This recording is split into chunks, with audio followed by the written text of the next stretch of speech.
Three children returned to their hometown to celebrate their mother's 60th birthday, but they happened to arrive at their mother's funeral. The three children were still wondering whose funeral it was. Little did they know that the person in the coffin was their own mother, unaware. The three children even had their bodyguards spit on their mother's coffin. It turned out that a few days earlier, the mother, who was seriously ill, sensed that she didn't have many days left. So she called her eldest son, saying she missed him and asked when he would have time. However, the eldest son's company had just taken on a big project, and he really didn't have time to visit his mother. So he told his mother he would visit her after he finished his work. The mother understood her eldest son.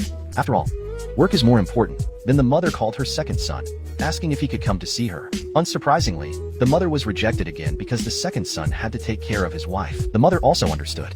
After all, a wife is more important. Finally, the mother called her youngest daughter, asking if she had time to visit her. However, the daughter had just adopted a puppy, so she wanted to spend time playing with the puppy. The mother nodded and said she understood. Little did they know that today's decisions would be something the three children would regret for the rest of their lives, because from then on, they would never see their mother again at that moment. The doctor outside the door told the third son with a serious expression that his mother was in the late stages of stomach cancer. The hospital suggested giving up treatment, but the daughter-in-law didn't care if there was any chance of recovery. Instead, she quickly asked how many days the mother would have left if they gave up treatment. The doctor told them she only had 2 days left. He also advised them to fulfill any last wishes their mother might have. The third son immediately said he would tell his siblings, and that they couldn't let their mother die like this.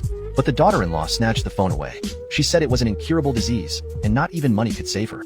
So the man lied to his mother, saying she just had a stomach ache. That night, when they returned home, the woman arranged for the mother to stay in the woodshed. Meanwhile, the three siblings felt guilty for neglecting their mother all these years. Their mother had raised 4 children all by herself, but the 3 children hadn't been back to their hometown in over a year.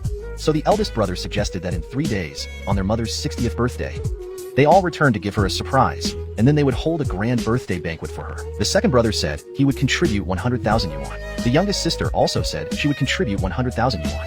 Then the eldest brother said he would contribute 300,000 yuan. They wanted everyone in the village to know that they were now successful and would never let their mother suffer even a little. The youngest sister also said that after the 60th birthday, they would bring their mother to the city to live with them and take good care of her. The 3 children were all thinking about how they would care for their mother in the future, but they didn't realize that their mother was about to die. Meanwhile, their mother, in pain, coughed up blood again, perhaps knowing she was about to pass.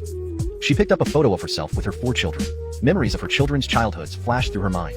How wonderful it would be if all 4 of them were by her side. But even this simple wish couldn't be fulfilled. The other 3 children were happily gathered together. The third son was drinking in the room, and so the mother passed away with her illness, thinking of her children until the moment she died. The third son then held a funeral for his mother. The villagers were shocked. The mother had worked hard all her life, but didn't get to enjoy any happiness. Only the third son wailed for her after she died. The other 3 children didn't show up. The village chief couldn't stand it anymore and asked if the other 3 children knew.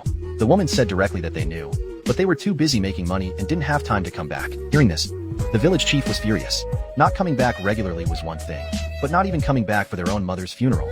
So he decided to call them to come back. But the man immediately threw the village chief's phone on the ground.